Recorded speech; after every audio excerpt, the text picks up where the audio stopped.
Well, good morning, and it is a beautiful morning. You probably can hear in the background a little bit of the planes flying overhead. Our road trip has brought us here to North Carolina. We are in beautiful, beautiful North Carolina, right outside of Fort Bragg at the airport where the U.S. Army Golden Knights train. So this is going to be a great day. The Golden Knights are a 50-year-old organization. They are the men and women of the U.S. Army competition parachute team. We're going to jump with them today. So it is super exciting, just a wonderful day, and just enjoy this. I'm pumped up, I'm excited. The Golden Knights are going to be jumping. They're taking me out and training. You guys are going to watch all of this stuff coming at you right from North Carolina. My camera crew is having fun behind me right now. But the Golden Knights, okay? Check it out, Golden Knights. Thanks, guys. All right, a good technique is to squeeze your That morning, after a strongly advised light breakfast, me and my small 3-member crew and 2 other military members gathered at the Golden Knights Brigade headquarters in North Carolina for some training. There, an instructor from the Golden Knights, Sergeant First Class Brian Sealing from South Carolina, briefed us on how we would be dressed in the regulation gold and black jumpsuit equipment, how the exit and landing will occur, and the risks associated with a skydive from that height.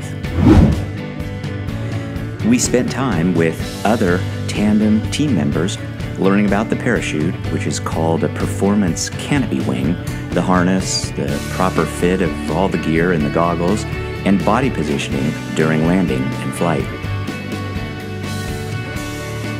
We were then led into a staging hangar where we learned about our order of descent. I was told I was going to be jumping last. Just before walking out to the plane, Golden Knights videographer, Sergeant First Class James Hackett from Florida, asked me how I was doing. Good morning, Paul. How are you doing? I'm good. How are you doing? I'm doing great. Did you have a good 4th of July? We did. We had a great 4th of July. Excited to be here. Absolutely jumping on this wonderful 4th of July day. All right, so you're wearing a black and gold United States Army. You got this crazy harness on your back with a big old danger sign in 3 different languages. What are you getting ready to go do? I'm going to go jump out of a perfectly good airplane at, I guess, 15,000 feet, right in kind of that range. Yeah, in that area, 13,500. Okay.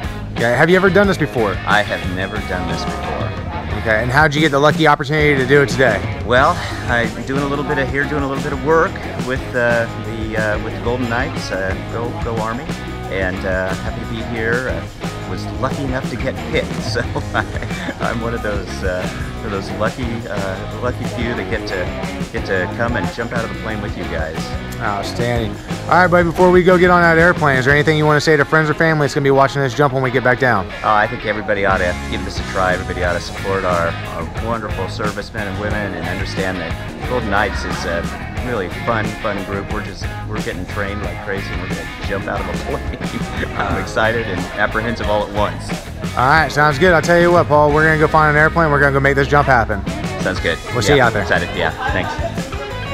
Then they took us out to the plane, a Fokker C-31A Friendship, the military equivalent of the Fokker F-27. The aircraft is 77 feet long, 28 feet high at the tail, and has a wingspan of 95 feet.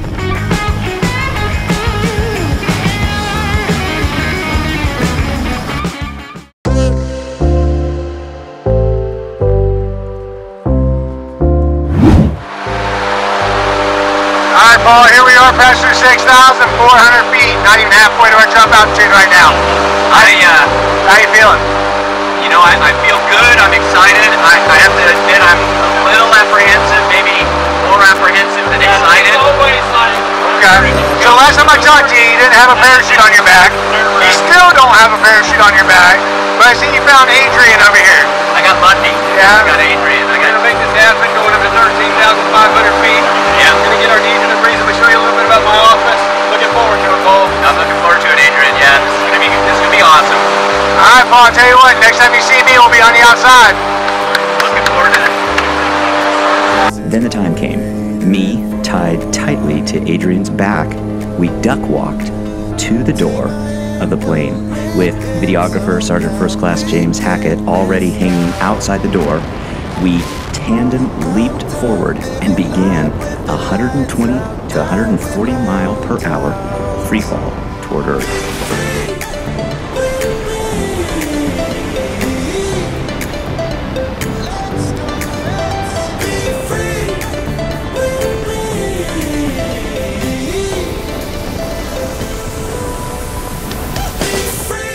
It actually felt like I was flying, not falling. It was amazing. It felt like how Superman looks flying in the movies. There was no roller coaster feeling at all like I thought there might be. Just this very strong wind in my face. I ultimately lost a contact lens. And all I heard was just this loud roar. The videographer, Sergeant First Class James Hackett, with camera mounted to his helmet, passed below and above and to the side of our tandem in flight. He was all over the place taking pictures, and then he landed ahead of us for more pictures as we landed down below. Living life with the lights out, die with my own doubts. Be free.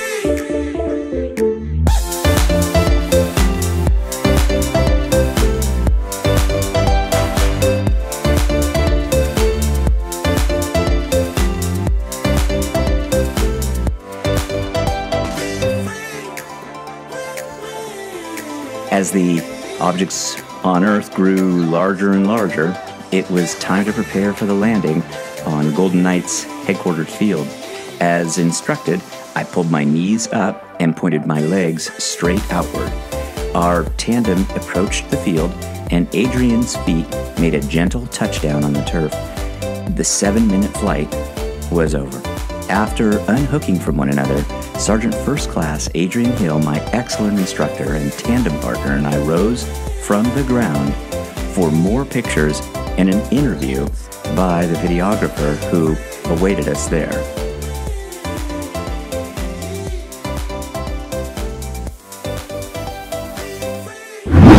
Well, we just finished the jump, and we're here in the hangar, kind of getting everything back together. We're going to talk to Adrian, who was my tandem partner, in just a few minutes. But again, what a wonderful day! What a great opportunity to do this with the Golden Knights. If you can kind of scan around the room a little bit, I'll get the camera to kind of just scan. You see all of the photos, the images, the packing of the chutes, all of the great Golden Knights history of competition. These guys actually compete worldwide. So this is the training facility where they do about 9 months out of the year of work right here on this location. They prepare for competitions all over the world, and they expect gold. As Adrian told me, they're not known as the Golden Knights for anything. So we'll talk to Adrian in just a second. Adrian Hill, thank you so much. What a pleasure it is to be on the ground with you now. Yes, sir. We had a great jump. It was a great jump. Video's getting cooked up right now. It should be out for us to take a look-see in just a few minutes. Beautiful day out here at Laurinburg. Couldn't ask for better weather. Appreciate you coming out. Well, thank you very much. Tell us a little bit about you, because you did a lot of work for me today, but you got a great story too. 20 years in service, not retired, but working doing this kind of stuff with people like me. Yes, sir. I never thought I'd go over 20. That came and went. I'm actually well into my 21st year. I love what I do. I started out as a private in the 82nd Airborne Division. I got the opportunity to travel the world, to Italy, some foreign countries, Tunisia, Haiti, Kosovo, Iraq. Great career. And did a little teaching time at Fort Benning. I was a drill sergeant for a while and got the opportunity to start skydiving with a team down there called the Silver Wings, kind of recruited in. And it gave me the opportunity to put my foot in the door here with the Golden Knights, and was selected the Golden Knights in 2010. Spent a few years with the flight demonstration team as a demonstrator, a few years with the gold demonstration team as a videographer, and I moved over to tandem section about 3 years ago full time.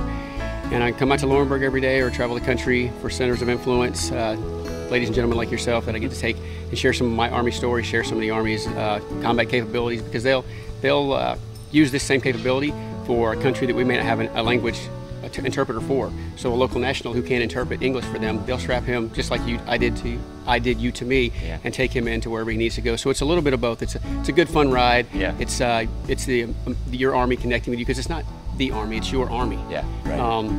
And that's my job as a Golden Knight, is to connect America's public with America's Army. And that's a good point. So you're traveling the globe, really. This is an elite corps of men and women who are demonstrating and working hard on our behalf. But out the United States as well as here in the United States. You're working. Yes, sir. We travel. The demonstrators travel on average of 270 to 300 days a year. The tandem team doesn't travel quite as much. We start our season off in January, February, March down in Homestead, Florida, where the weather's a little better. We do tandems down there, and then we move back up here, and we'll do tandems throughout the country at what we call tandem camps. So far this year, we've done one in California. We started the year with the All-American Bowl in San Antonio. We've been to the Nashville Recruiting Battalion, Fort Knox, and Fort Lee. I think we're still scheduled to go to California one more time. I think we have Dallas and Chicago coming up. So we travel a good bit. Those are usually about a week at a time. We'll travel for a day, do 3 or 4 days of tandems, and then come back home. Well, you were great out there. I'm not sure I was so great. I mean, I think we did a little bit of a roll initially out of the plane. So did I? It's hard for me to tell what you actually did because you're on the front. We'll be able to look at the video here shortly, but everything came out fine. I told you there's really nothing you can do to make the skydive any worse. All you can do is smile and have a good time. We're going to take care of you. The landing was great, nice and soft. We brought you back to Earth just like we found you, safe and sound and walking. So you got a great experience to tell where you put yourself in the hands of a soldier, which we like the entire country to do, to know that we're not just over there in Baghdad or Afghanistan or wherever we happen to be right now, but we have families back home. We have children in schools. We're prominent members of your neighborhood. We may be the coach of your little league team. Who knows what? I'm a volunteer firefighter out in Rockfish, so in my spare time, I try to help them out as much as I can. Different guys do different things, ladies as well. Some guys actually leave the Golden Knights, they go on to bigger and better things. We've had guys go to fly rotary wing aircraft, go to special forces. We had one guy join the Navy because he wanted to be a Blue Angel and a Golden Knight. So just that's a myriad of things, and we enjoy the opportunity every day to come out here and show a little bit about what we do and who we are to people like you. It was a pleasure, Adrian Hill. Adrian Hill from Fort Bragg, North Carolina, here with the Golden Knights. Thank you again for a great ride. Yeah, what a pleasure. Just the best. Blue skies. Yeah, blue skies. And yes, go Army. Yeah. Go Army. It was an incredible, once-in-a-lifetime experience after our 2-day visit. I'll tell you this, if I learned anything, it was that the Army really stresses education, training, and safety above all else. They really take care of people, both overseas, active duty, and often in harm's way on front lines, etc., and even here in the U.S., taking great care of me. Their standards for training and safety are so high, they really do minimize danger far more than we do in the civilian world. The Golden Knights is a group of incredibly talented men and women. They kept me cool by laughing and telling me jokes the entire time, but yes, they are professional and serious when needed. After all, we were about to jump out of a perfectly good airplane thousands of feet above the ground with me strapped to their stomach. But all rules and precautions aside, these men and women are comforting and inspiring. It's as if Adrian wanted to share something very special to him with me, and because of that, I learned to do something that most will never do in their life. For Adrian, to not even question a complete stranger says a great deal about his character and how much he values sharing with others what he loves so much. I think it shows when someone loves what they do for a living. In fact, it makes all the difference. At one point, somewhere around 7,000 feet in the air, Adrian pointed out the wide open horizon, the beautiful green North Carolina countryside, the blue sky, and said, "Welcome to my office." What an incredible reality. Thanks to all, especially the Fort Bragg-based Golden Knights. And I'd like to personally thank the U.S. Army's Golden Knights program for giving me the opportunity to have this adventure of a lifetime. What a thrill.